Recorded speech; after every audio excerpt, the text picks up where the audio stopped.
En maillot de foot, en talons, avec un béret ou même avec son perroquet, tout le monde peut prétendre au titre de champion de France de palais en fonte sur plaque de plomb.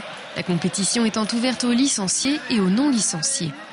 Pour la deuxième fois, Luçon accueillait cet événement organisé par le Palais Luçonnais et la Fédération nationale du sport en milieu rural.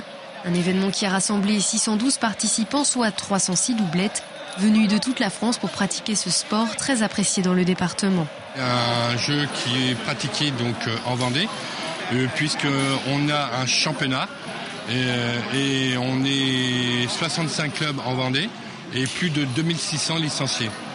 Il faut savoir que le jeu de palais en fonte sur plaque en plomb se pratique beaucoup dans le Grand Ouest. Toute la journée de 9h30 à 22h, les parties s'enchaînent. Des phases qualificatives le matin avant les phases éliminatoires directes l'après-midi. Soit une dizaine de parties pour les meilleurs. Une intensité qui requiert des qualités. Il faut être concentré, il faut être tout le temps à fond, maximum de nos possibilités. Et puis voilà. Après, la réussite fait que ça peut passer ou pas. Bonne concentration, pas mal d'entraînement. Et puis... faut aimer l'ambiance et puis les journées sont assez longues donc il faut être sérieux quand même.